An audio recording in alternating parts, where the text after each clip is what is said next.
웨슬리는 이 설교에서 사람들의 상태를 자연인, 율법 아래 있는 사람, 은혜 안에 있는 자로 나누어 생각을 합니다. 인간의 상태를 이해하면서 유형을 나누는 것은 1734년 옥스포드에서 인간의 세 가지 유형을 자연적, 유대적, 복음적 이렇게 세 가지로 나누었던 것에서도 볼 수가 있습니다. 웨슬리 자신이 젊은 시절부터 이러한 관심을 가지고 있었음을 우리는 확인할 수 있다는 거죠. 로마서 8장 15절로 설교한 웨슬리의 설교는 1739년부터 1743년에 집중적으로 이루어졌는데 최소 13회 이상이라고 합니다. 메소디스트 운동의 초기에 많이 설교되었음을 생각해 볼 필요가 있겠죠. 이 설교는 1746년 출간된 설교집에 포함되기 시작했고 1747년 아일랜드 더블린에서는 별도의 설교문으로도 출간되었다고 합니다. 웨슬리는 성경이 사람의 영적 상태를 다음의 세 가지 유형으로 나눈다고 말합니다. 두려움도 사랑도 없는 영적 상태에 있는 자를 자연인, 육에 속한 사람이라고 부르고, 노예와 두려움의 영 안에 있는 자를 율법 아래 있다라고 표현하고, 사랑의 영을 가진 자를 은혜 아래 있다라고 웨슬리는 표현합니다.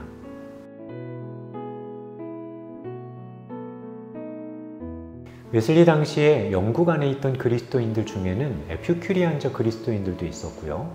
율법주의적 그리스도인들도 있었습니다. 우리가 또한 잘 아는 모라비안과 같은 율법 폐지론진 자들, 이들은 신앙 지상주의자들이었는데 이런 사람들도 있었죠. 근데 웨슬리는 이런 사람들을 모두 자연인의 범주에 넣었습니다. 그리스도교 에피큐리안들은 무조건 하나님은 자비로우시다라고만 말합니다. 그 비현실적인 자비의 개념으로서 율법이 보여주는 하나님의 거룩, 죄에 대한 하나님의 혐오감, 의의, 그리고 진리를 이 사람들은 제대로 표현하고 있지 못했던 거죠. 또한 기독교적 율법주의자들도 있었습니다. 이들은 율법의 요구를 단순히 율법의 외적 형식에 대한 정확한 수행에 제한시켰던 사람들입니다. 반면에 율법 폐지론자들도 있었어요. 그리스도께서 율법과 예언을 폐하기 위해 오셨으니 이제 그리스도인들이 반드시 율법을 수행해야 될 이유가 없다라고 주장하는 거죠. 자, 이들 모두 나름의 방식으로 정죄하는 율법의 예봉을 덮거나 외적인 것에 제한해 그것을 무디게 하거나 불필요한 것으로 만들므로써 율법 앞에서의 하나님과의 진실된 대면과 두려움을 비껴가려고 했기 때문에 웨슬리는 그것을 문제가 있다고 본 것 같습니다. 그럼으로써 그들은 아직 율법 아래의 상태까지도 이르지 못한 게 된 거죠. 그래서 웨슬리는 이 세 부류의 사람들을 자연인의 상태에 포함시킨 겁니다. 자연인은 또한 자신의 영적 상태에 대해서도 무지합니다. 자신의 상태에 대한 무지와 착각으로 인해 하나님에 대한 두려움이 없죠. 어떤 무지나 착각 속에 그들은 있었을까요? 웨슬리는 자연인의 상태에 있는 사람들의 무지와 착각을 이렇게 정리해서 말합니다. 첫 번째로 회개할 수 없는 자신의 무능력에 대한 무지, 회개의 힘이 어디서 나오는지에 대해서도 무지했다라고 하는 겁니다.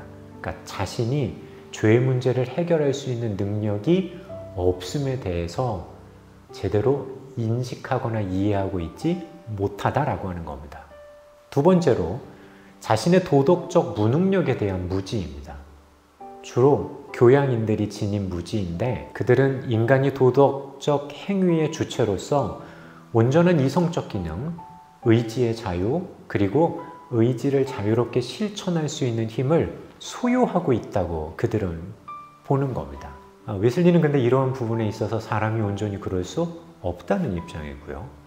그럼에도 불구하고 이런 사람들은 하나님과 자기 자신에 대한 이런 무지가 있음에도 불구하고 나름의 기쁨과 자유도 소유하고 있는 겁니다. 그러니 아마 더 그런 무지와 착각 속에 빠질 수 있겠죠. 마지막으로 자유의 속박 상태에 대한 무지입니다. 세상의 아첨과 죄의 아편에 절어 백일몽 중에 자신의 위대한 자유를 누리고 있다고 상상하며 사는 거죠. 이런 무지로 인해 그들은 위로부터 난 지혜, 거룩, 마음의 종교, 그리스도 안에 거했던 그 온전한 마음들을 오히려 거절하는 그러한 모습들을 하게 됩니다.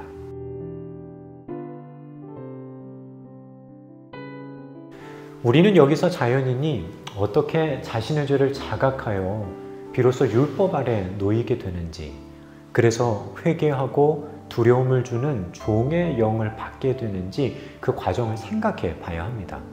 웨슬리는 이러한 일련의 과정들을 다음과 같이 설명하고 있습니다. 어떤 경이로운 섭리 속에 성령의 확증이 수반되는 말씀을 통해 하나님은 흑암과 죽음의 그늘 속에 잠자던 자의 마음을 흔드십니다. 두려움 중에 잠에서 깨어나 그는 자신이 직면한 위험, 하나님의 심판의 손에 떨어지는 것이 매우 무서운 일임을 깨닫게 됩니다. 이제 그는 하나님의 율법의 내적이고 영적인 의미의 빛에 완전히 노출됩니다. 그는 하나님의 계명은 무한히 넓은 것이요, 아무것도 그 빛에서 숨겨지지 못한다는 것을 깨닫게 됩니다. 그는 자신의 죄의 삭시, 죽음이라는 것, 그것도 결코 죽지 않는 죽음, 지옥에서 몸과 영혼이 파괴되는 것, 두 번째 죽음이라고 하는 것을 느낍니다. 기만적 안식, 거짓 평화, 헛된 안심은 이제 모두 다 끝나버리는 거죠. 이런 율법 아래 있는 자들은 다음의 특징을 가진다라고 웨슬리는 표현합니다. 자신이 죄인이며 이 죄가 불행의 근원임을 자각하고 회개합니다. 죄로부터 탈출을 위한 투쟁을 시작합니다. 그러나 자신에게 그런 능력이 없음을 경험합니다. 자력 구원의 불가능성에 대한 자각입니다.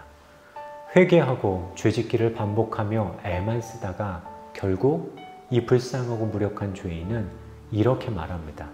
이 사망의 몸에서 누가 나를 건져내랴.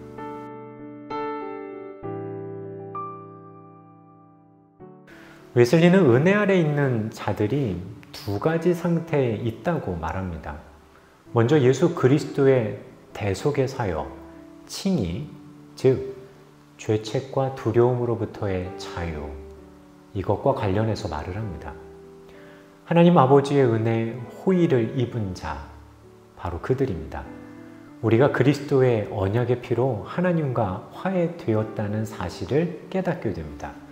그 결과 율법의 정죄 앞에서 갖게 된 마음의 슬픔과 상처로 받은 고통이 끝납니다. 두려움의 속박도 끝납니다. 사랑으로 가득한 아버지로서의 하나님을 보게 됩니다. 지옥도 두렵지 않습니다. 하나님의 상속자가 되었기 때문입니다. 죽음도 두렵지 않습니다. 영원한 하늘의 집이 있음을 알기 때문입니다. 둘째로 우리 안에서 성령의 사역과 관련해서 이렇게 말합니다. 이제 주님의 영이 계신 곳에 자유가 있습니다. 죄에 대한 책임과 두려움으로부터의 자유만이 아니라 노예적 속박의 근원인 죄로부터 자유가 있습니다. 이제 죄를 섬기지 않습니다. 자신의 지체를 하나님께 의의 도구로 바칩니다. 자기의 기쁘신 뜻을 위하여 소원을 갖고 행하도록 그들 안에서 끊임없이 일하시는 분은 바로 성령입니다. 하나님에 대한 사랑, 그리고 전 인류에 대한 사랑을 그들의 마음에 부어주시는 분도 성령입니다. 자, 이러한 자연인 율법 아래 있는 자, 은혜 아래 있는 자의 특징은 여러 점에서 비교할 수 있을 겁니다. 다음에 도표를 보면 우리가 지금까지 해왔던 내용들을 비교적 한눈에 알 수가 있습니다. 자연인은 두려움과 사랑이라고 하는 부분에 있어서 하나님을 두려워하지도 사랑하지도 않습니다. 율법 아래 있는 사람은요, 하나님을 두려워하죠. 은혜 아래 있는 사람은요, 하나님을 사랑합니다. 또한 이해의 빛에 있어서 자연인은 이해의 빛이 없어 어둠 속에 있습니다. 율법 아래 있는 사람은 지옥의 불빛을 봅니다. 하지만 은혜 아래 있는 사람은 하늘의 빛을 보게 되죠. 그들이 누리는 평화에 있어서 자연인은 거짓 평화를 가지고 있습니다. 율법 아래 있는 사람은 전혀 평화를 가지지 못합니다. 반면 은혜 아래 있는 사람은 참된 평화를 그의 마음에 가질 수 있습니다. 자유에 있어서도 자연인은 방종이라 할 수 있는 망상적 자유를 가집니다. 율법 아래 있는 사람은요, 노예의 속박에 매여 있을 뿐입니다. 은혜 아래 있는 사람은 하나님의 자녀로 참되고 빛나는 자유를 그는 즐길 수 있고 즐거워할 수 있습니다. 죄의 문제에 있어서도 그렇습니다. 자연인은 의도적으로 죄를 범합니다. 반면에 율법 아래 있는 사람은요, 의도와 달리 죄를 범합니다. 반면에 은혜 아래 있는 사람은 죄를 짓지 않으며 자신을 지킨다라고 웨슬리는 이해하는 겁니다. 웨슬리는 우리의 진정한 은혜, 믿음 아래 있는지를 살피기 위해 자신을 시험해 보라고 합니다. 자, 그러면서 세 가지의 질문을 던집니다. 첫 번째는 영혼의 지배 원리를 살펴보라고 말합니다. 두 번째로 죄를 짓지 않는가, 의도적으로 죄를 짓는가, 자신의 의지에 반해 죄를 짓고 있지 않는가라고 질문해 보라고 합니다. 세 번째로 나의 실제적 영적 상태를 파악하지 못하고 자신을 높이 생각하고 있지는 않은가 살펴보라고 얘기합니다. 이 세 번째 것은 자신이 처한 영적인 상태를 더 높은 것과 혼돈하고 있지 않은지를 살피는 것을 의미합니다. 왜 그런 오해나 착각이 쉽게 일어날까요? 여러 영적인 상태가 뒤섞여 있고 같은 사람 안에서 여러 상태의 특징이 중복되어 나타나기 때문에 그렇습니다. 경험적으로 보면 율법적 상태는 종종 자연적 상태와 섞여 있고 복음적 상태는 율법적 상태와 섞여 있습니다. 자비의 행위, 경건의 행위를 하면서 아직 하나님을 모르는 자연인일 수도 있습니다. 회개한 적도 복음을 믿어본 적도 없으면서도 행위는 그렇게 할 수 있기 때문입니다. 웨슬리에 따르면 우리가 부름받은 바 높은 목표는 은혜 아래 있는 사람이 되는 겁니다. 그들을 향해 웨슬리는 그 길을 걷는 사람들에게 이렇게 권면합니다. 선량한 그리스도인으로 불리는 저 많은 사람들과 함께 자연인의 상태에 머물지 마십시오. 종교적으로 높은 존경을 받는 자들이 그 정도 선에서 만족하고 죽어가고 있는 저 율법적 상태 안에 머물지 마십시오. 지금 여러분 자신을 하나님이 기뻐하시는 거룩한 산 제물로 드리십시오. 우리는 웨슬리의 설교 앞에서 우리들 스스로에 대해 좀 이렇게 생각해 보면 좋겠습니다. 우리의 영적인 상태는 어디에 있는지 자신을 점검해 보고 성찰해 봐야 할 겁니다. 또한 은혜 아래 있는 자로서 하나님께서 기뻐하시는 거룩한 산 제물로 드려지는 구체적인 삶의 실천들을 한번 생각해 보고 결단해 보았으면 좋겠습니다.